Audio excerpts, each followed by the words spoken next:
So welcome everyone that has joined us. We're excited to be doing this webinar today to introduce the idea of Healing Forest and to talk about the partnership that we have formed between the David Suzuki Foundation and the National Healing Forest Initiative. And so I'm going to quickly, as we start, hopefully technology don't fail me now, do a quick peek of the agenda. So we expect to have your attention hopefully for the next hour or so. We will have an opening from Catherine. Catherine Brooks. Elder Catherine Brooks will be giving an opening prayer and a closing prayer.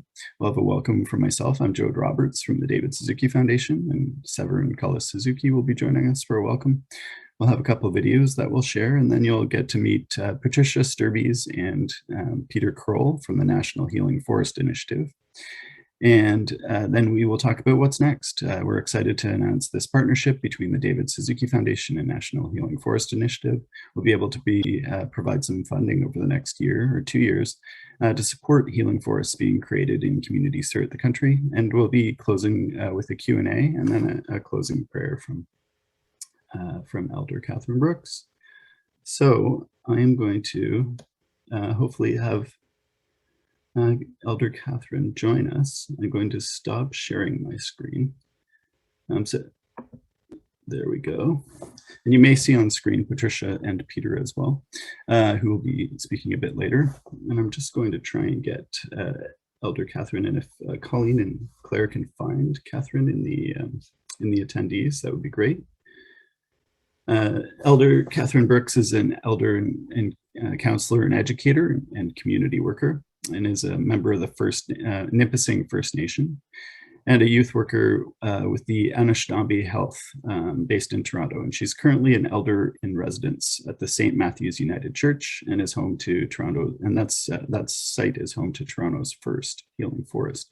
And first, to take a step back, we're hosting from, I'm Joe Roberts, and I'm based in Toronto. And we acknowledge that the land I'm broadcasting from is on the traditional territory of many First Nations, or many nations, including the Mississaugas of the Credit, the Anishinaabe, the Chippewa, the Haudenosaunee and Wendat people, and is now home to many diverse First Nations, Inuit, and Métis people. And providing these land acknowledgements give time for reflection and demonstrates the recognition of Indigenous lands and treaties and peoples that have been guardians of these lands for millennia. So I'm just gonna, we're in practice session, just 1 second. So I'm not sure if Claire or Colleen were able to get Catherine on, but I will take a quick check and see if we can get her into the room. Oh, and I don't see her. It's funny. Webinars always have 1 or 2 glitches before getting rolling. So it looks like we may move straight into the webinar unless I can get. Yeah, so it appears Elder Catherine Brooks is not available yet. So we will have her come in and give a prayer later in the meeting when she's able to show up, and hopefully at the end for a closing prayer. So I'm going to share my screen again. Just 1 sec.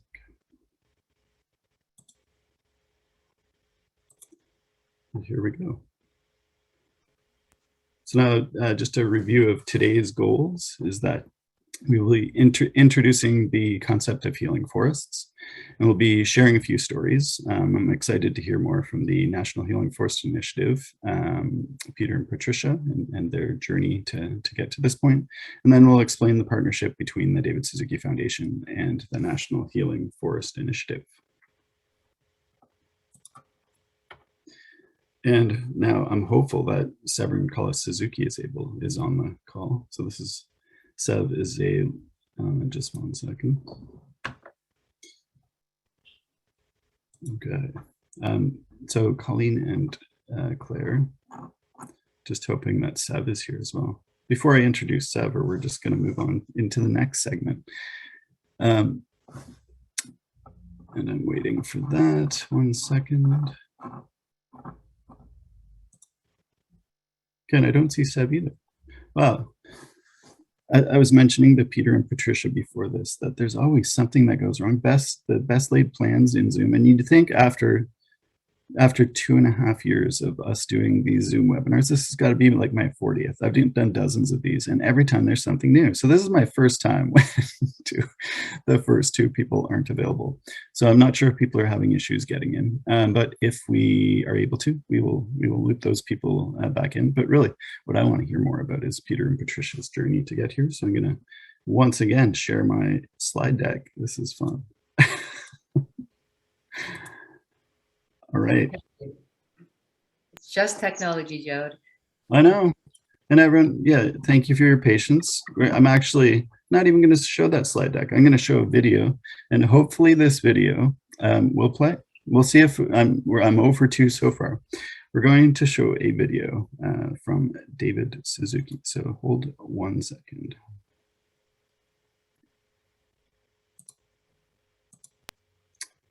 And here we go. I'm going to hit play, and I hope that everyone hears this.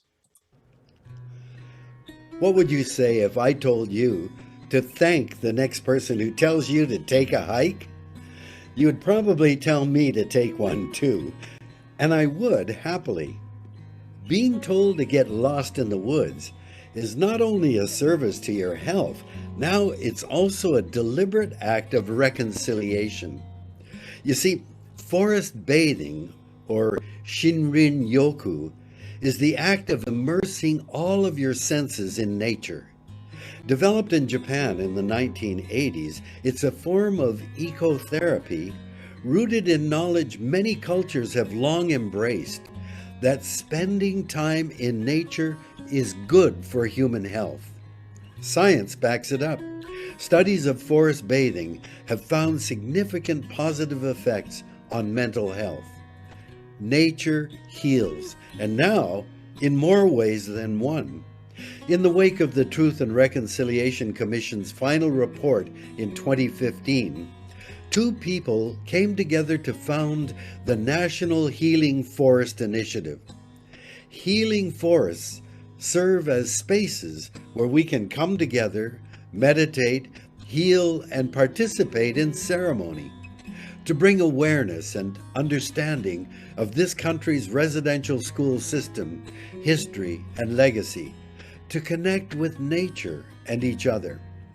Today, there are 10 healing forests in Canada, from Gibsons, BC to Cape Breton, Nova Scotia, though each one looks different. The David Suzuki Foundation is proud to partner with the National Healing Forest Initiative this year, providing seed grants to individuals and groups to help establish healing forests in 10 communities. At a time when the forest crisis can be overwhelming and reconciliation can seem distant, healing forests give individuals agency. They offer tangible actions every one of us can take in our own communities to promote health and healing and slowly move this nation forward. Never has there been a more critical time for people to get outside and rekindle their love and respect for the planet. And never has there been a more critical time for people in Canada to take up the challenge of reconciliation with each other. So the next time someone tells you to take a hike, take them up on their offer. Or better yet, invite them to come along and start a healing journey together.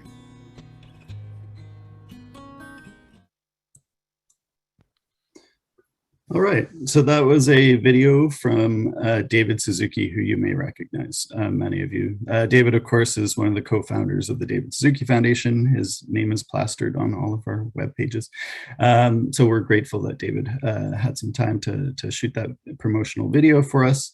And I understand that Elder Catherine Brooks is now in the room with us. All right, so I will reintroduce Elder Catherine Brooks, because we can start with an opening prayer now. So Catherine is an elder, counselor, educator, and community worker from the Nipissing First Nation. And I just so happened to meet Elder Catherine this week. And I'm really looking forward to conspiring with her, because we live in the same neighborhood and there's some fun stuff happening in the city of Toronto around us. So with that, I'll turn it over to you, Catherine, if you're okay giving an opening prayer. Having been offered tobacco to ask to do this in a good way, I'm pleased to be here today to do this opening. I'm going to begin by lighting fire. Fire represents that life that is in all living beings. I'm going to light a council fire for us, represented by this candle. And I'm going to use this fire to bring together the sage and the fire.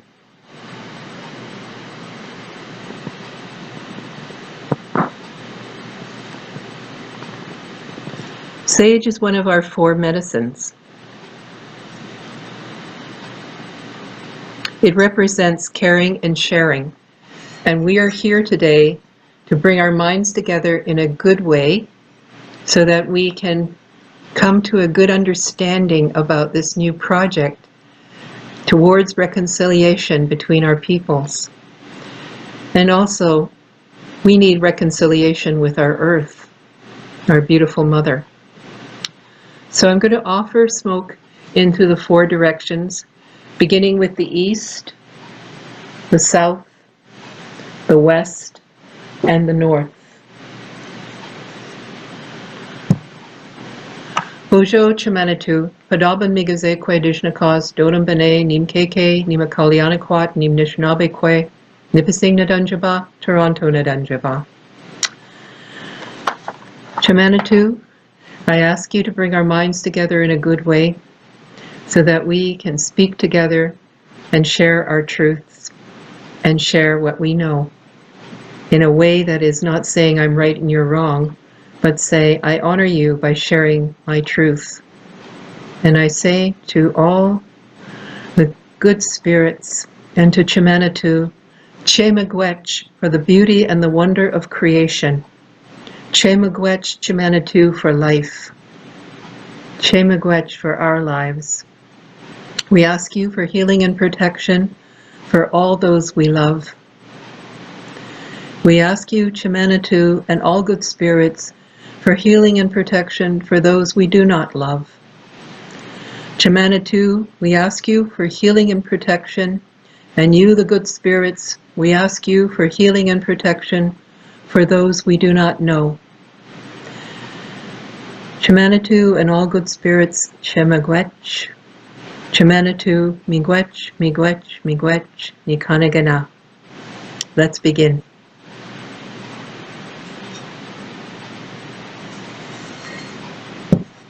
Thank you, Elder. I'm getting it. Thank you very much for that opening. And Elder Catherine will be back at the end for a closing prayer as well. So thank you very much. And I will share the screen because next up we have Peter and Patricia who will be giving their presentation, their portion of the presentation. So again, for those of you that are just arriving, as National Healing Forest Initiative and David Suzuki Foundation webinar. And we are about to have a slide deck that will give Peter and Patricia a chance to tell you all about the National Healing Forest Initiative. So Peter and Patricia, and actually there's one bit of housekeeping. If you have questions for Peter, Patricia, and the David Suzuki Foundation, please post them in the Q&A feature in Zoom. So there's Q&A feature somewhere on your screen. So use that to post questions. We'll have a Q&A at the end of this webinar. So with that, I'll turn it over to Peter and Patricia. Hello, everybody. Thank you so much. I'm watching the little chat box messages pop up, and I see we've got folks from all across Canada joining us today, and we're really thankful for that. So, both Peter and I, in our respective houses in different parts of the city of Ottawa here, we're both coming to you from the unceded traditional territory of the Anishinaabe Algonquin people. And we're very thankful. It's a beautiful place here in the Ottawa area, so just fabulous.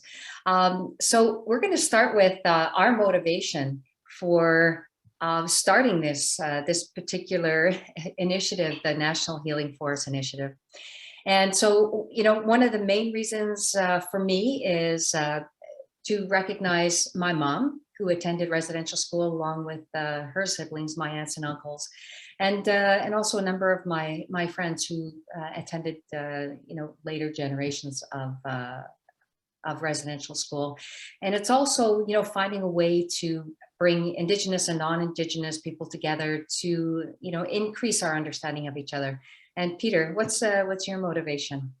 Thanks, Patricia. Yes, I'm a geologist, and I spent most of my career working in Canada and overseas, and a lot of that work was directly with First Nations, Métis and Inuit in Canada, and working in the bush with these good people and learning stories and working with survivors as well. And now that I'm retired, I felt a need to try to do something in response to the Truth and Reconciliation report that came out in 2015. So it's my my efforts, I guess, to reconcile the legacy of the residential school system in a good way. Thank you, Peter. So I'm a member of Cowessess First Nation, and this is the Maryville Cowessess residential school that my mom and family members attended, and it got knocked down in I think it's 1998, 99, something like that. So the origins, let's look at the history, a little bit of history and context of the Indian residential school system. It began, before the residential schools that we know, there were the mission schools in the, from early 1600s to 1800s, really. And they were run by different religious orders who, they taught Indigenous kids English, how to read the Bible, and to become good Christians. With the passing of the British North America Act, or the Constitution Act of 1867, the government took responsibility over Indians, as that was defined back then. And so really Indians and lands reserved for Indians. And when Canada was created, they created the Indian Act of 1876. And there's a letter there missing. There's an E in education. But before Canada was formed, there was actually the Gradual Civilization Act of 1857. It's one of the earliest assimilationist pieces of legislation, and also something called the Gradual Enfranchisement Act of 1869.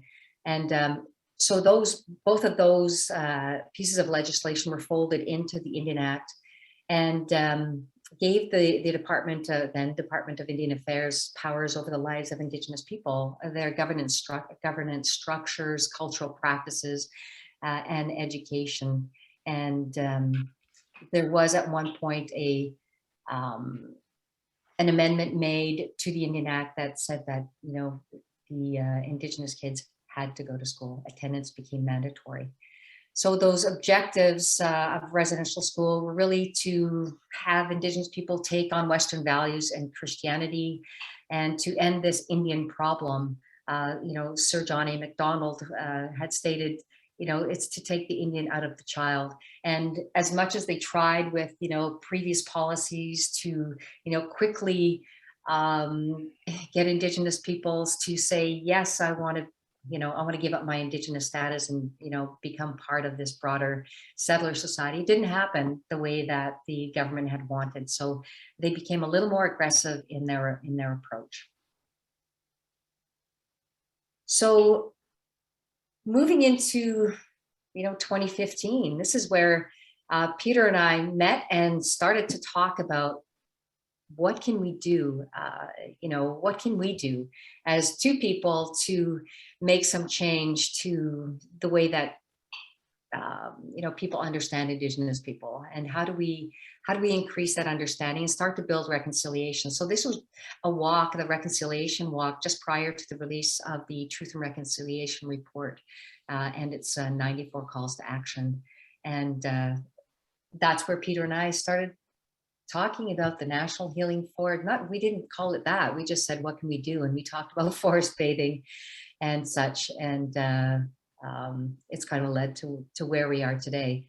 So in the next slide, it's Murray Sinclair, former Commissioner Murray Sinclair, Senator Murray Sinclair, now the Chancellor at Queen's University. And he said reconciliation is not an Indigenous problem, it's a Canadian one. And so we always have to remember that, you know, we are all treaty people and we really are all in this together, and we need to build an understanding together. So reconciliation isn't just one person talking to themselves, it's all of us coming together. And so what Peter and I came up with, really, we started like, I think the next weekend, started writing down things. And so the National Healing Forests are really to create outdoor green spaces for reconciliation and building community, coming together, talking about the hard facts of Canada's history.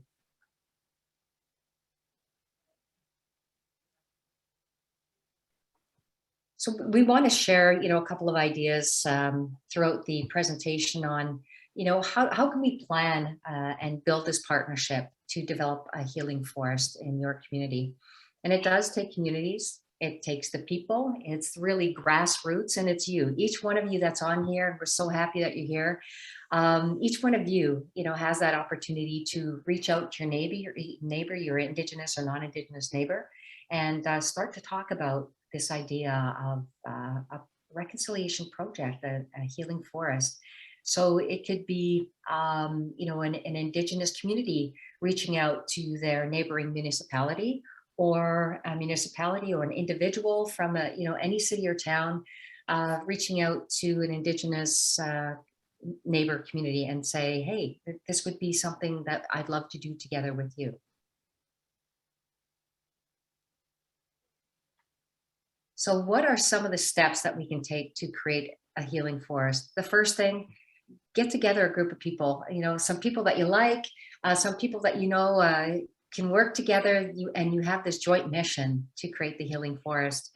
You know, as I mentioned, you know, whether you're Indigenous or non-Indigenous, reach out to your community, neighboring community, about who you'd like, you know, developing this healing forest.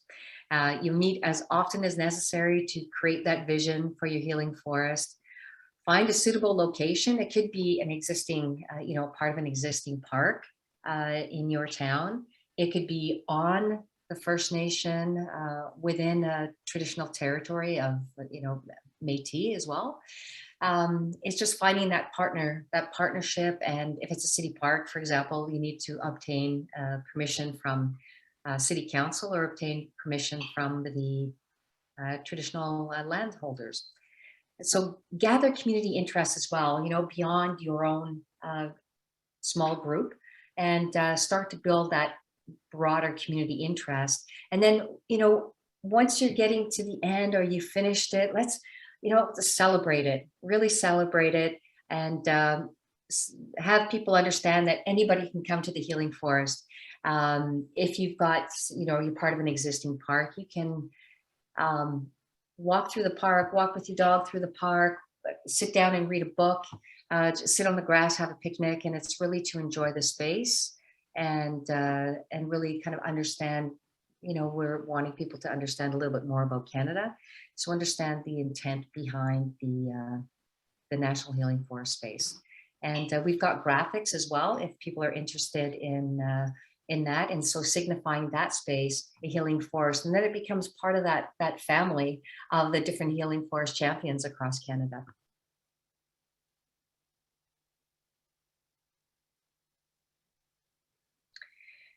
So what we've discovered is that there are all kinds of ways that you can develop a healing forest. You know, it's an outdoor gathering place. It can be used, you know, for teaching. It does become this wonderful outdoor learning space, sharing stories, walking trails and native species. And Peter's going to talk a bit about some of the examples so far that have done a number of these things. Tree planting, there was a lot of tree planting done on the East Coast in the healing forest there on a First Nation. You could plant sacred medicines, as were done up on a small church healing forest, actually just up the street from me. garden memorials with names of family members, students who were formerly at residential schools, a children honoring park, which I love, thinking of it as a big playground, and a place that we can honor those children who didn't return from residential school. And really, it's really limitless. It's up to the imagination of the individuals who are part of that organizing committee. And we're really looking forward to, seeing what other kinds of healing forests that folks can develop. So I'm going to turn this over to Peter. And Peter, we've got some really great examples out there so far. Thanks, Patricia. Yes, this is a really good part of the presentation. Now, yours is great too, Patricia, to talk about some examples. And I just want to emphasize, Patricia and I, it sounds like we're a big organization, the National Healing Forest Initiative. We are just two people and a website. We're not an NGO. We don't have any legal papers. We just came up with this idea and we share it with like-minded people. And if communities like the idea, then it's their idea to develop as they wish. And we'll show you some examples of some healing forests across the country. So the very first one to be developed was in Edmonton along the river there.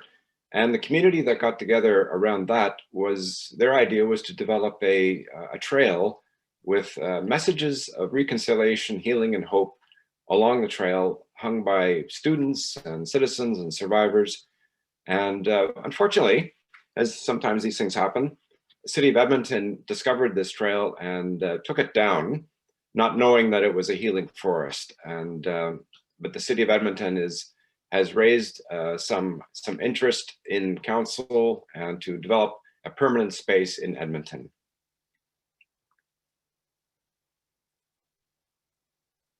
And the next slide.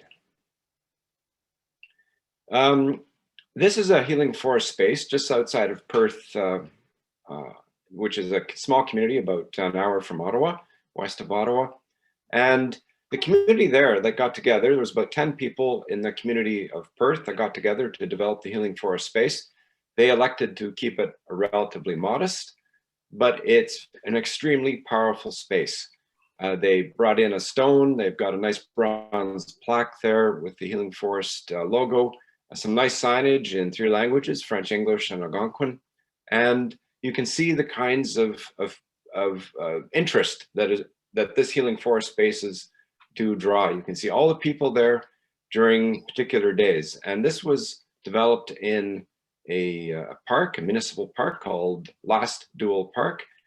And it doesn't exclude that park from being used, as Patricia said, for walking your dog or enjoying that green space. But on special days, such as the National Day for Truth and Reconciliation, Orange Shirt Day, or the National Day for Indigenous Peoples, the community can gather in those special spaces to have these conversations, to have these ceremonies, and to have these learnings and exchanges between Indigenous cultures and non-Indigenous cultures about the residential school issue. And in Winnipeg, this is an incredible space as well. That community got together and developed a proposal, presented it to council. Council liked it very much and said, we're going to dedicate a certain amount of money and resources to this because we believe it's a very important thing to have in the city of Winnipeg. So there was a landscape architect that was hired to develop this space. It's more formal, it's more planned, but still has reconciliation, healing, and respect for various cultures at the core. And here's an example of the space being used, and there's a couple of images there. And we're going to have a video about this space at the closing of this presentation. Now, it's possible as well to have a healing forest space on private land. So if the good listeners out there are thinking about this, well, I've got 50 acres of land or 100 acres of land, and I would like to create a healing forest, you can. This gentleman on the left, his name is Terry Lukes. He's from a community east of Montreal, And he's got a lovely piece of property, and he heard about the Healing Forest idea, and he said, I need to do this on my property. So because it's private land, the invitation to that land is by invitation only, but Terry gathers community and representatives of the First Nations communities to special events on his land to have gatherings, honoring ceremonies, conversations about reconciliation. And so the example here is private land works as well for Healing Forest. The latest Healing Forest to be developed is on a public school. So we've had an example of private land, municipal parks, and here's one at a school. This is in Cape Breton at Riverside Public School, and Riverside Public School developed Knowledge Keeper's Path. It's an incredible 2-kilometer sort of a teaching trail with Mi'kmaq culture and history and knowledge spots, learning spots along the trail. In the middle of this beautiful trail is the Healing Forest, where people can gather and talk about reconciliation. And you can see a gentleman, one of the students from the school, he's got a green shirt, and you can see behind him is a birch tree growing out of a piece of granite. And during the planning of the Healing Forest with the school and the Mi'kmaq community, one of the elders looked at that tree growing out of the rock and said, that's a significant symbol for us, and this is where the Healing Forest should be. So you can see that it's a permanent structure where people can gather and talk about reconciliation, and in a learning environment, but a respectful environment that has the medicine wheel colors there. And I really can't wait to see this Healing Forest as well as all the other ones that have been developed across the country.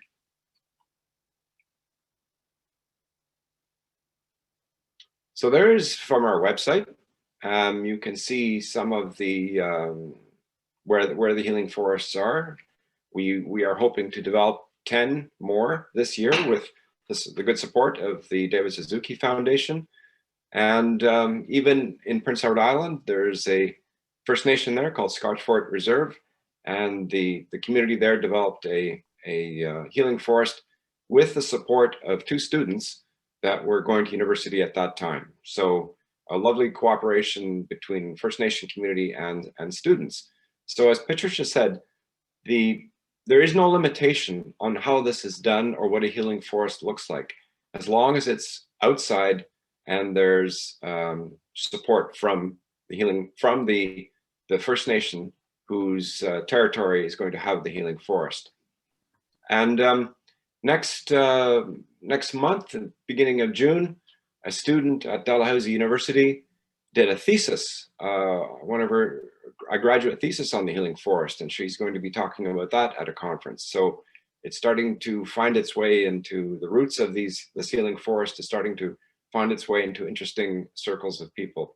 The Royal Canadian Geographic Society liked the healing forest idea, and so they developed a teaching module available for public schools, and it's on the Royal Canadian Geographic website, or we can send it to you as well.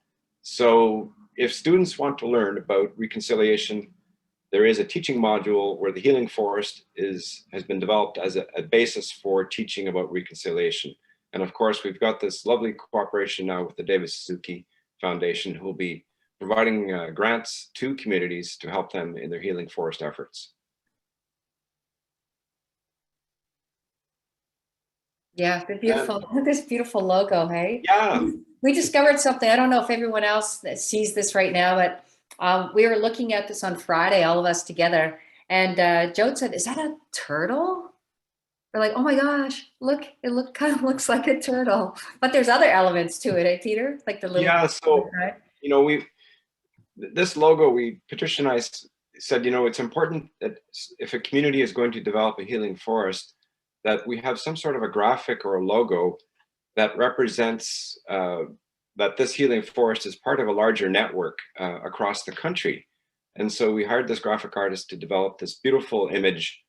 And you can see a mother at the center of that in a teardrop, representing, you know, the pain and suffering of the residential school legacy. And that mother is cradling some babies in her lap there. And on the left and right are the tears or leaves of this legacy. At the base of that, you can see 5 children to the left and right with their ponytails and representing the future, and also to honor the young lives that were lost in residential school care. Murray Sinclair thinks that perhaps 10,000 students died while in care, and that's a very shameful and disturbing statistic to have to deal with. But we're trying to move forward in a good way with this project. And as Patricia said, looking at this, Jode said on Friday, it looks like a turtle. So it looks like you're looking straight on, and it's the five kids on the left and right could be the paws of the turtle, and you're looking at its nose and its 2 eyes. So we thought, yeah, we never thought about that. That's kind of a nice way of seeing that. And also, someone also said that the 5 children to the left and right, I think it was Patricia said this, are the roots, the tree's roots. And certainly children and future generations are the roots to healing and having a better country.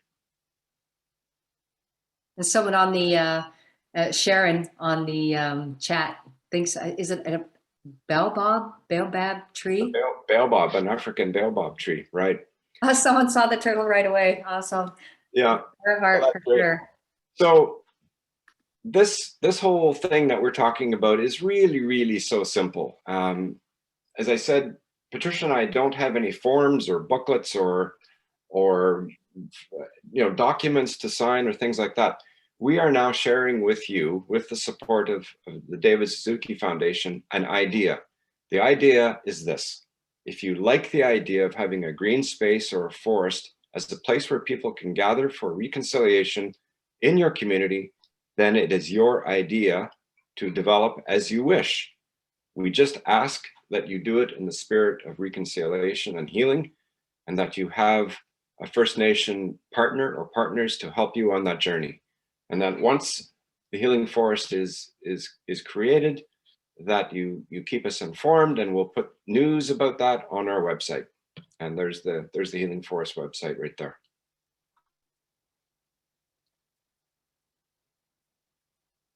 So the big invitation, everybody. Yep, this is our invitation. Is, as I said, and as Patricia has said, if you like the idea of having a green space for reconciliation in whatever way you think that green space could be, as a trail or as a space or healing garden or whatever you wish, it's yours. It's your idea to develop as you wish. And as you can imagine, developing these green spaces is a way that we need to connect people to nature, which is a huge, huge issue today. And if you're planting trees and saving forest space from any kind of development, that's addressing climate change. And respecting 2 ways of knowing is very important. And also building community. I can say, and Patricia can back me up on this, that if you start developing a healing forest, you are going to develop networks and friendships and associations which will be long lasting and powerful. Mm-hmm. And it's not just about creating the space called the healing forest. It's about creating these relationships within your community. 2 cultures coming together, First Nations community and the non-First Nations community, in a way that is seeking a way forward through this legacy. And that builds community. And every healing forest that we've been experienced with so far has had tremendous community building elements to it. Yeah. And, as you're starting your healing forest journey and planning, we can definitely help you, help introduce you to others who've been on that journey. And we are so looking forward to you joining and being part of this broader network. It's a Canada-wide network, and we want to see it continue to grow. We really believe in reconciliation and building that understanding between all Indigenous and non-Indigenous folks here within this land we call Canada. And thank you, Patricia. My last thought to leave you with all, and I just want to thank you very much for being part of this. It's really, really humbling, is that reconciliation and these difficult conversations and learnings that need to happen in a different way when you're outside. Talking about these things inside a constructed a constructed space that was designed by the culture and society that created the legacy of the residential school system can be awkward for many people. But if you're in a green space outside, conversations are different. There's more energy flow. There's more, I guess, peace by being outside as opposed to being inside. So that's a good sort of foundation to have these kinds of exchanges.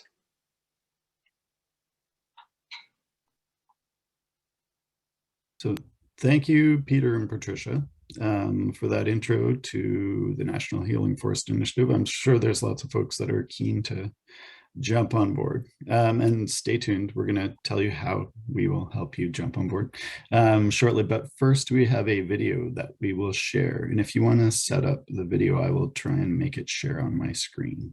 Peter or Patricia? Yes. So this is a video. We're going to see Dr. Leanne Block talking about the creation of the healing forest in Winnipeg, the Kepabamayak-Achak Healing Forest. And this really has now become a video tribute to Leanne, who sadly passed away several weeks ago from cancer. We are ever grateful for her thoughtful vision, her energy in the development of that healing forest. We're all going to miss her. She's left behind, a wonderful group of people who will take care of it. It being a living memorial to Indigenous children lost or affected by the residential school system. And we also want to thank Tim Wilson, who created this video. And so let's let it roll. Let's see Leanne. Thanks.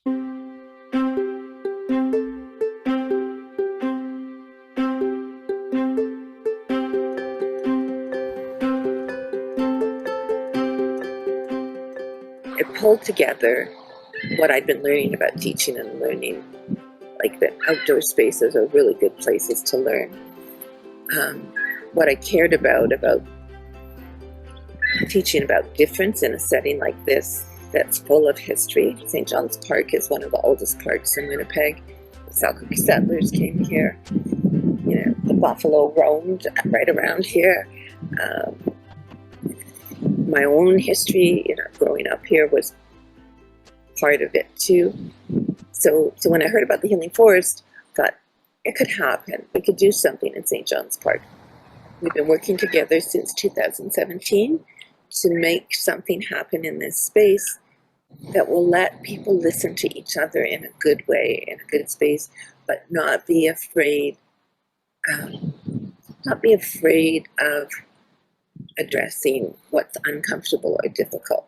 So when we bring little kids here, they come, I told you, they come and they know to sit down, they look around, and I introduce myself very briefly and say what the name of the place is, and I ask them to just listen. Usually shut their eyes and listen for a bit, then open their eyes and what do they see? And then I think, what do you think this place looked like 100 years ago, right? And we start talking. Just that not just children, but people come into this space and I see something happen. Okay, I teach about place-based learning, as a learning, a way of teaching kids by being in the place they're at, whether it's Luxton School or King Edward School or River Heights School, right? Be in the place you are and learn that place and take that knowledge to learn about other places. So this place, speaks to me, obviously, but I've seen it speak to lots of other people. And this is a place historically where Indigenous and non-Indigenous people met each other, learned from each other. And I guess that's what I want people to know about this place, that it's where those two perspectives or worldviews could intersect in an educative, meaningful kind of way. Like the city workers who opened up the pool, they'll come out and work on the trees a little bit, even though it's not really their job. Like when we had the baby trees, they would, or they'd let me come in and fill up my pail when we just planted all these baby trees last spring. So that's what I want to happen. Just more of those things. Yeah, like more of people just meeting here by accident and having conversations. and more of people meeting here with purpose and intent. Like, right now the schools come, one school comes whether I'm here or not. Like they live across Main Street and they just come with their kids and they planted reconciliation rocks and they planted trees and they didn't water them. They baby trees and they died and I had to replant them because I didn't want the kids to be upset that their trees died. But until I talked to them, they weren't coming into the park because they have a schoolyard, right? And they have green space around their school. But it was like, once the conversation started, then this teacher, Chris, he just started bringing the other grade 5-6 teacher, and they just come. So on our Orange Shirt Day last year, Luxton School had organized a big event, with all the kids had matching t-shirts, orange t-shirts, just to go back to the kids, just an example of healing. That there was this one little boy, he was sitting right over there on the log, and he couldn't sit, right? He couldn't sit, he had to keep giving me answers and asking me questions and bugging the kid beside him. He wasn't like negative, but he was just kind of hyper. So after we broke up the circle and they were going to their special places, he asked me if he could climb a tree, and I showed him a tree that I knew was a good climbing tree, and he climbed up in it, and I watched him go to the top. And then I was busy with the other kids, and I went back and I said, "Are you ready to come down?" And he was just in the tree. That was healing for him. He said, "I just really like it up here. Can I just stay here and be quiet?" So that, for him, was a moment of healing, to not be engaged with other people and just let be. You have a large beetle near your right ear. Oh, just really? Sweep your hand back. Okay. Oh. Yes, look. He's gone. No, he's here. No, still there. See?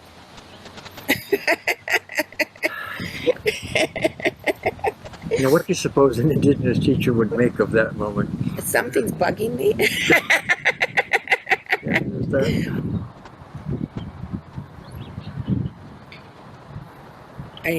All kids, Indigenous kids, non-Indigenous kids that I know that are little, are connected. Like I bring my grandkids here and they're rolling down the hill. They don't, and then they have questions. So that's how people learn, is by rolling down the hill or studying an ant. Like they'll study an ant for a really long time. They would notice that beetle that I hadn't noticed. Little kids notice so much.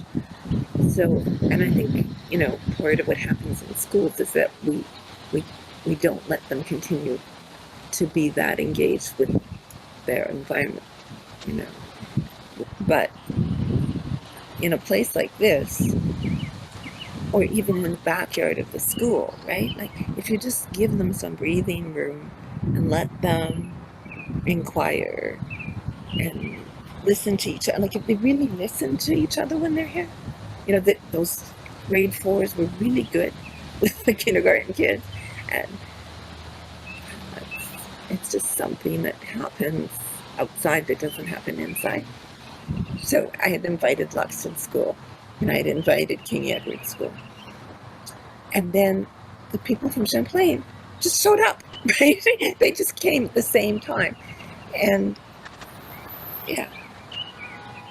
And it was like, so it just happened. So what I'm saying is, both with intent and by accident, it's a place where people can meet each other. And an outdoor learning space is really important. Mm-hmm. But also it resonates. The place, the trees are old, the river's old, the riverbank is full of interesting stuff. It's people don't even know. It's people who walk down Main Street, some of them don't know that it's even here. Like they see the fence and it says St. John's Park, but a lot of people are scared to come into the park too. And a lot of people just live here, like just walk through it every day with their dogs or their babies. So I just want, like I said, more intentional and unintentional meetings in the park and learning about history, like in a historical place, learning about our histories, our shared and our different histories.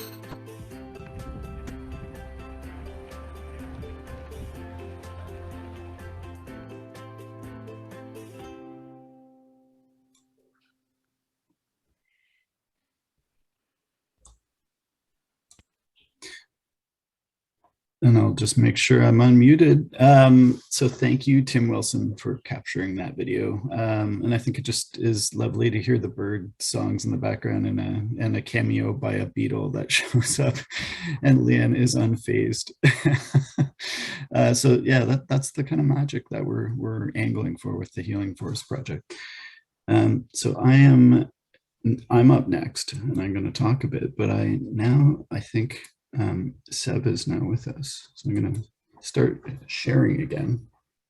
I'm having issues with my screen sharing, of course. So maybe I can introduce Seb if you want to just say hi to everyone. Severin Cullis Suzuki, I'm putting you on the spot. Severin Cullis Suzuki is a lifelong advocate for diversity in both culture and nature.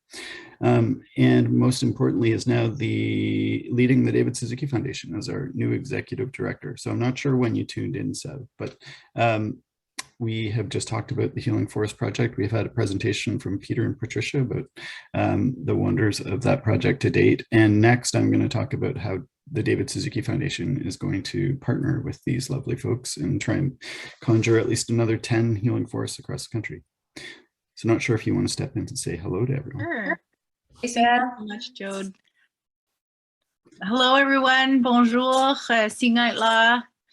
Kishkulakaya hanudi kiyakaga di u aras ka kikawaga. We're gonna sing the Aurau Tara Cullis at the Hatrau David Suzuki. Hello, everyone. My name is Severin Cullis Suzuki. My parents are David Suzuki, and my father is David Suzuki. My mother is Tara Cullis. I am speaking to you here from Coast Salish territory of the Tsleil-Waututh, the Squamish, and the Musqueam nations, and I'm so glad to be tuning in today. I'm a harried mom. I just went to a soccer practice and got caught up in a marathon, so I'm so pleased that I could be here. I made it, and I'm just thrilled to be here at the launch of this partnership and this work going forward. You heard me speak a little bit of the beautiful Haida language. It's the language of my husband and my children. And for the past 14 years, I've had the great privilege of living on Haida Gwaii, the territory of the homeland of my family, and learning a little bit about what it means to be really firmly rooted in place. And every day we would interact with our environment directly. I mean, we didn't call it our environment, it was our home. Our boys go down to the beach almost every day on the low tides and harvest food from the beach. Also, my mother-in-law she's practices a lot of traditional medicines. And so depending on the time of the year, we spend time gathering medicines from the lands just so close to our village of Skidegate. And it's just been such an amazing way to raise my children, to be able to, you know, when the season gets a little warm, to send them to gather nettles to make teas and to eat, or to help them, or tell them to go and help their Chinai, their grandfather, peel bark from alder to make kal, which is a medicine for the skin. And that relationship that the children have gotten just by being so hands-on in their environment has really, I think, set them up for life. So I love this idea of the healing forests. I love what everybody's been saying. We need more interaction with our earth. And the lands that we're on as settlers and newcomers to this land, it's the land that has been stewarded. It's the land of the First Peoples here. So I think this is a wonderful space and opportunity for us to engage in this land that we're on, and with the people who've been stewarding it for thousands of years, so that we can enjoy it today. And I think it's just in the wake of COVID and all the crises that are compounding, I think this is one of the most powerful acts that we can do today, bringing our families and ourselves to participate with each other and with the land in this healing way. So I'm really honored to be here, and that the David Suzuki Foundation is part of this. And I congratulate all the people who've been part of building this initiative up across Canada. Hawa, thank you very much. Thanks, Sev. And hopefully, I've been having tech issues this entire webinar. I don't know if anyone noticed. Maybe it's just me, but I'm going to try and share a screen and see if that works now. Hopefully you're seeing. I think I did it, although I can't see myself. So if my hair is off, just someone tell me. So thanks, Sev. I will now get into what's next with this partnership between the David Suzuki Foundation and National Healing Forest Initiative. As was stated so eloquently by Patricia and Peter, their goal is simple: to grow a national network of healing forests, and we are on board as the David Suzuki Foundation. So over the next couple of years, we're partnering with the National Healing Forest Initiative to support this growth. So see us as the watering can, or no, we won't say fertilizer. So this year, and this is what I think some of you are waiting for, is details about how you can get involved and what the David Suzuki Foundation will offer. So this year in 2022, the David Suzuki Foundation will be providing support to up to 10 projects. So 10 projects in 10 communities and grants of up to $2,000. And we are looking to open applications the end of this month, May 30th. And then this summer we'll be awarding some grants, and we hope to repeat the process again next year. But in case you're wondering what makes a good, well, let's see if what are we looking for? On May 30th, we'll have a form on our website. I'll send you the details and you'll be emailed information on how to reach the page where you can submit your information. But we're looking for those things that Peter and Patricia touched on: building community between Indigenous and non-Indigenous facets of our community. And for me, one of the big ones, and the reason that I love this project so much, aside from the lovely people and the idea, is that there's an intention, there's a space that's been left for creativity. And that's what I find is part of the joy about community building and conservation and any of these kind of positive movements, is that there's ingenuity that we can tap locally to reimagine our spaces, reimagine our neighborhoods, and make those connections between folks in their community. And the Winnipeg example that Peter had with hanging messages on little hearts along in a riverside park, that was the symbolic start to the journey that is now moving towards a full-time permanent healing forest in Edmonton. So creativity, that's one of the aspects we're looking for. And then connection to nature. It's something that the video we had with David touched on, and also connection to other humans in our community. So making those connections, building community, and creativity, and making some magic happen in our communities. Those are the types of projects that we're looking for. And so in the first year, we'll be supporting 10 communities. Fast forward to 2023, which seems like the distant future to me, but I guess it's just like 8 months away.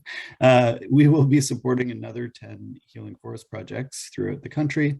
But in the middle of that, we will take stock and see how things went this year, and then maybe reimagine how we provide our support or move the project along next year. But my guess is once we start planting these seeds that were started by Peter and Patricia, that this is really going to blossom. I work on another project called the Butterfly Way Project, and we began 6 years ago now in 5 communities. Now we have volunteers in over 300 communities that are participating. So similarly, I think that these seeds they will germinate and blossom. So in addition to supporting 10 communities in 2023, our hope is to add bilingual support to the project, to add French support. We have a Montreal office of the David Suzuki Foundation that operates in French in Quebec. And so we're hoping to lend some of our support to help translate content for the National Healing Forest Initiative, and also to reach out to communities in Quebec and French-speaking communities throughout the country. And so the big reveal is submissions will be accepted starting May 30th. That's at the end of the month. And we don't want you to feel apprehensive if you don't have everything figured out. In fact, I rarely have everything figured out. Community projects and the examples that were given, they're all iterative projects and take many steps and many partners and a little bit of magic along the way to happen. So stay tuned for the for the submissions to be accepted starting May 30th, but know that we're looking for projects that are in various stages, from, you know, scathingly brilliant idea to someone having, or a community having a bunch of folks lined up to create their healing forest. And so that takes us to the end of the slide deck, and I'm going to unshare this because one of the funky things in Zoom today, whenever I try and look at anything in Zoom, it was graying out some of the screen. I know that some of you had mentioned that in the chat, so apologies for our tech issues today. But we can do a live Q&A now. It's 3:01 in the East, and, you know, other times everywhere else. And we can do another maybe 15 minutes. I haven't looked at the Q&As yet, so I can take a gander. I'm not sure if Peter and Patricia want to make some, you know, some startling announcements, or just add anything to what I've said, and I can take a look through the Q&A and find some questions for us. I've taken a quick look, and some of the things that stood out for me, Brad Morse, Professor Brad Morse, I knew him as Professor Brad Morse, formerly of the University of Ottawa. Hi, great to see you there. And just noticing, you know, people saying, hi, hey, you're here, hey, good to see you. So there's already a community, you know, within our chat. And so that's really lovely to see. That's great. Oh, it's funny. Someone was, sorry, I'm not interrupting, am I, Patricia? No, go ahead. Yeah, someone was asking about the symbol that accompanies your title slide. And I think they meant the logo, probably. So yeah, I think which you've already talked about. So is it a turtle? Is it?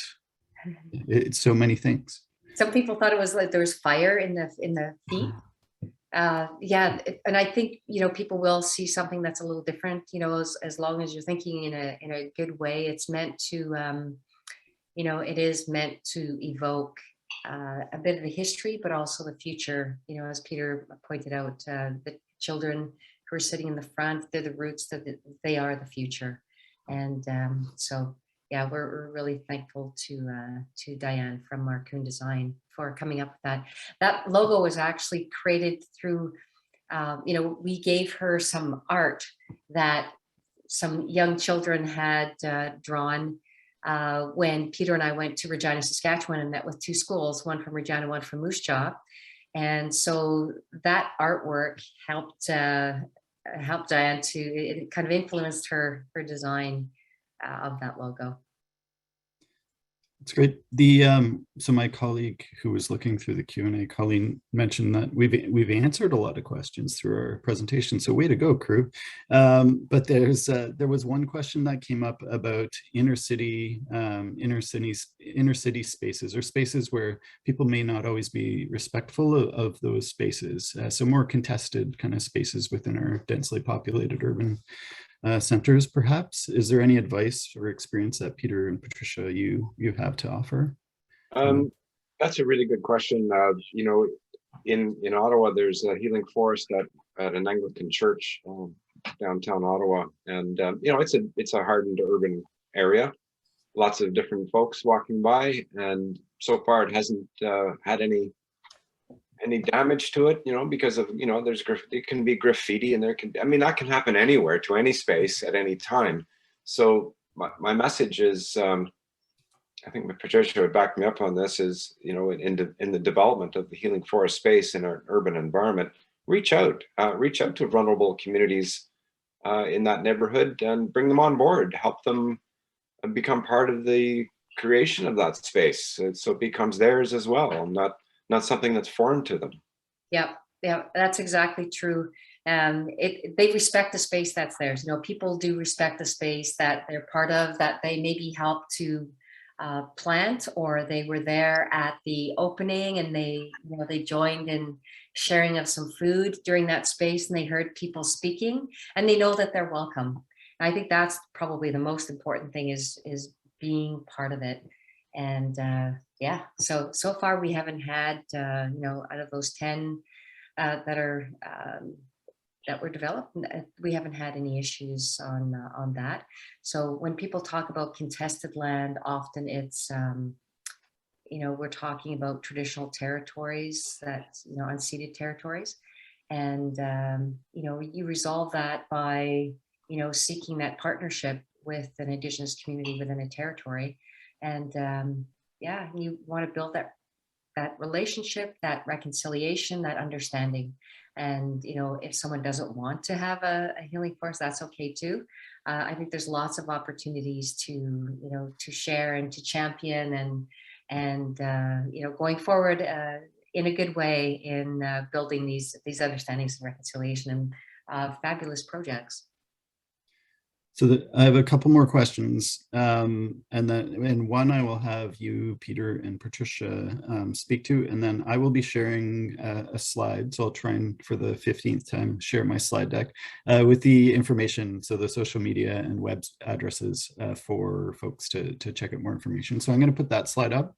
I'll let you two answer the size, and then after that we'll have Elder Catherine come back and give a closing prayer, and then we'll send you back off into your good Sunday soccer games, or hopefully you're not missing the end of a gripping soccer game set.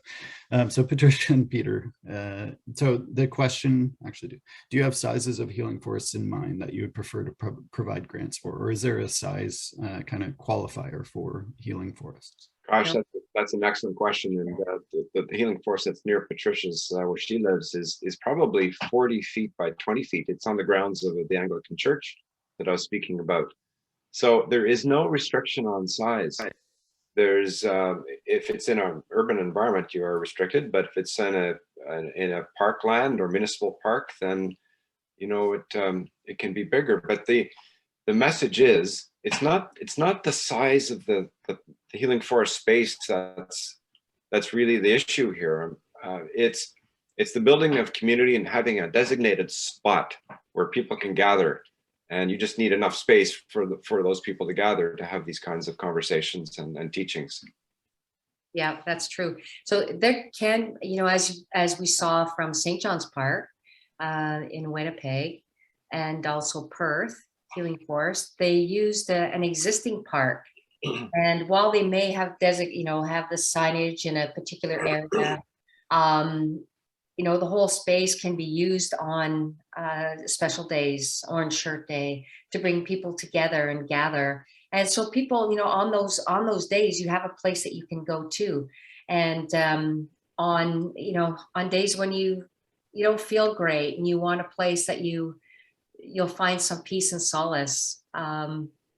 You can find yourself a healing forest, which was what my neighbor used to do before he passed away. He would often go to the healing forest up the street and just sit on the big rock and just think. That's great. And I can't see you because I have the video is hidden behind this slide. Hopefully you're seeing the slide right now. Can you just confirm for me there's a slide? Yeah. Great. So on this slide are the important coordinates. The National Healing Forests website is nationalhealingforest.com. And you can reach Peter and Patricia at healingforestscanada@gmail.com. We will be emailing you all these links afterwards. So anyone that registered, so even if they weren't able to participate today, will get a copy of the recording of the video. Maybe I'll edit the part to make it less rough, but we will send the links and a copy of the recording. But healingforestscanada@gmail.com is the email at which you can reach Peter and Patricia. And then for folks looking to apply for the funding, you'll hear from us, but the address is davidsuzuki.org/healingforests. And right now there's a bunch of information mostly linking to the Healing Forest website, and also the video of Leanne. So Tim Wilson's video is on our website right now. So you can check that out for now. And on May 30th, we'll switch that over, and there'll be the application form to try and participate in this project. And the hashtag for this is Healing Forests. So I'm going to unshare my screen, and I'm not sure if there's any last questions before we turn it over to Elder Catherine, or any final statements from Peter or Patricia. I'm just going to check my phone. Sorry, it seems rude, but just one sec. I'll say something if yes, so you don't mind. Yeah, I'm so excited for this. I'm thinking about where we could create one. And one of the things in our community in Skidegate, where I used to live up until August, we had local healers that would do little workshops on how to use dandelions, how to use just local medicines that, you know, you might not know about, or you might, but you don't know how to use it. And that was an amazing community builder. She did it with, you know, different people, children, youth, and as well as elders, how to make your own salve, or spruce pitch salve too. And those are incredibly useful. I use them all the time on my kids' cuts and scrapes. So there's just so much opportunity, and just creating the space and seeing what will grow. Thank you. Thanks. And sorry, I have one last question. I think it's an important one. So I got a little, you know, befuddled off the top and didn't mention, I'm 7th generation English Canadian and 11th generation French Canadian. So I'm as colonist as they come. And one of the questions that had come up was, what is the most respectful way to, or are there, you know, tips on how to, the most respectful way to reach out to Indigenous communities? Because I know for a lot of settler folk like myself, that first kind of conversation, or that first gateway to those conversations can be, you know, can be not harrowing, but difficult or challenging to figure out what the language is, or how to reach out. So any tips from Patricia, Peter? Yeah, so I would say the first thing is, if you're going to make it, it really does mean just picking up the telephone, like picking up the telephone and have that intention. This is a friend that I'm phoning to say, hey, let's do this project together. But first, you know, do Google search and read up a little bit about the community to find out a little bit about it. That just gives you that kind of background familiarity, and then contact. I would probably contact, you know, a lot of Indigenous communities have an engagement office. That's a good place to start, because they're used to, whether it's companies or others, kind of, you know, reaching into the community to say, hey, you know, we'd like to partner with you or meet with you. So they're really familiar with, you know, all kinds of people getting in touch with the community. That would be probably where I would start, and always have that, you know, that first positive intention of this is a friend that I'm phoning. Yeah, Peter. Thanks, Patricia. That's great. And from my perspective,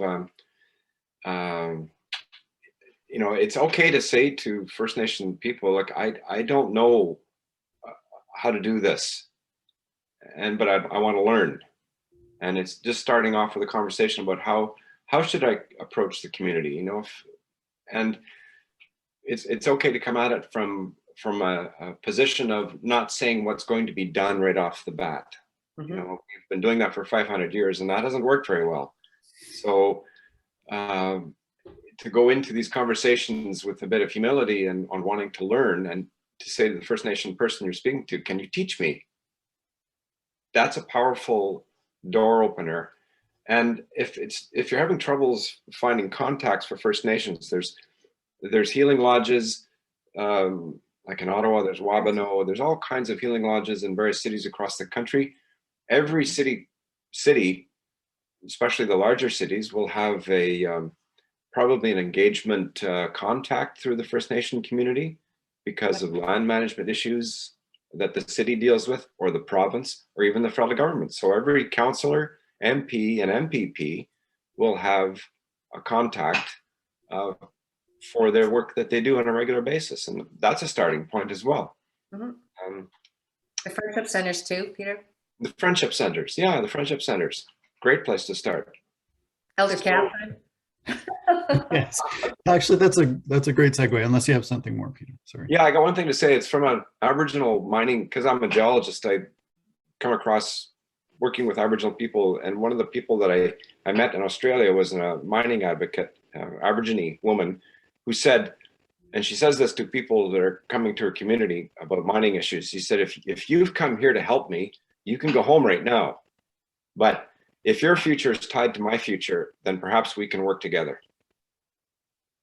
So it's a different way of looking at that balance of power in a project. Mm-hmm. Reconciliation takes two. Takes two. Over to you, Joe. That's great. Well, thank you, Peter and Patricia and Sev and Tim Wilson for the video, David for putting in a bit of his time for a video, and everyone that's participated today. I thank you for all participating. We're really looking forward to getting rolling with this and making this what I think is a truly magical idea start to take seed and blossom across the country. With that, I'll turn it over to Elder Catherine for a closing prayer. Oh, she has hands up. You're on mute, Elder Catherine. I've been chatting throughout. You couldn't hear me, but I was chatting throughout because you get the feeling that you're talking to somebody, especially when they say something that's near and dear to your heart. Okay, so as we began, so we will end. We've had our council together. We have this fire. I'm going to burn the sage. The reason I chose sage today is because sage stands for caring and sharing. The fact that we're here together, bringing our minds together in this good way to seek reconciliation between our peoples. And some very good advice has been given about how to go about it. You know, I know we keep seeing these, oops, yeah, I did something here. Excuse me. What I had intended to do was put a heart up, but I didn't get the heart, I got the hand. Okay. You see the 4 directions symbol. That represents a prophecy about people coming together to form a circle where one isn't over the other one. And everybody has a place on that circle. It's a circle of life, yes. And the prophecy was that people were going to come here from all the 4 directions, and we're going to learn how to live together in peace and harmony. I was very young when I heard that, and my first thought was, oh no. I thought, that's going to be a lot of work. That's going to be, I don't know, Creator, with everything that's happened to us, how can you ask us to do this? That was my very first thought. It was just kind of like overwhelmed. And increasingly, as I have lived, I have seen more and more steps in that direction. It is not complete, and I don't expect it to be in my lifetime, or perhaps the next generations. But what I do see is steps towards that. And this lovely vision, this beautiful vision of the healing forests has such potential for making a very big step forward towards reconciliation, to learn about one another and actually really learn, not simply say, oh yeah, there's an Indian. And I can tell you, I've worked in places where somebody came up and stood 5 inches from my face and said, are you an Indian? And I said, yes, even though we never called ourselves that. And that beautiful prophecy I have come to believe in. And the other part of it is even bigger. Not only are we going to learn how to live in peace and harmony on Turtle Island, but our children's children, our future generations, will go out throughout the world and help our brothers and sisters learn how to live in peace and harmony. That's a very big job. It's also the job we as the Two-Leggeds have. Everything in creation gives to us. We are the children of the earth, all of us. And the other children of the earth are the salmon, the turtles, the bears, the deer, the moose, the beavers, the frogs, even the mosquitoes. And we are all here because our Mother, the earth, has brought us forth, and we're here. And we Two-Leggeds, we don't have good claws, we don't have big teeth, we can't hunt very well. We have to depend on all the other fellow beings, the plant people, the standing people, the trees, and the waters, and the oceans. And they all give to us. We have one job. We're to be appreciative, grateful, to express that gratitude towards every living creature, every living being, and one another, to be kind, to be honest, to be caring, and to have that belief that if we follow those 4 directions that we will live Manoba Madazin, good everyday living. We were meant to live that. So our job is to look after the earth, to be the stewards. And we are only coming now to begin to understand what this means and how to go about it. We've got to be humble about this, because although we have great knowledge and we work really hard to learn more and more, we still don't know very much about how our world works and how to protect the world so that we can thrive here. I was told by elders and people who had visions, it isn't the world that will suffer with climate change. It is us, the two-leggeds, and our fellow beings. And it is our job to do everything we can about that, to bring balance back. In particular, I see this vision of healing forests across Canada as being a way to teach about our relationships and our true history, but also about our connection to the earth. Because if we go to those places and we are quiet, as that beautiful woman said, and that little boy experienced by climbing the tree, we will be healed. That land will heal us. The waters will heal us. They are alive. They feel what we feel. We can go there and find comfort in our mother, solace and peace and harmony in ourselves and with others. So here we have begun on a beautiful new part of our journey together. And this is it just fills me with hope and optimism and joy. There were times today where I felt tears come to my eyes when we showed the pictures of the residential schools. So many of us wept when they found those unmarked graves. We had heard about the missing children. My mother told me about that. One of her friends was gone and she didn't know where she ever went. My mom went to a residential school too. And now we all know, and we have all shared in that sorrow of those children in unmarked graves, no longer missing. And as we go forward, we're going to find more of those.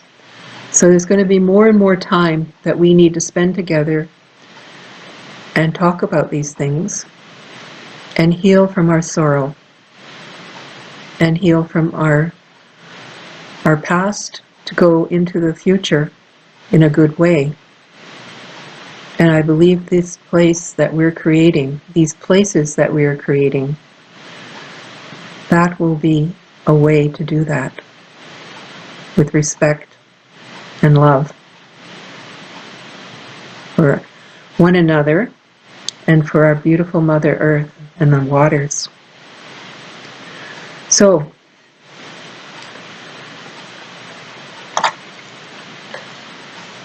we're going to close our meeting and go back to our lives, our daily work.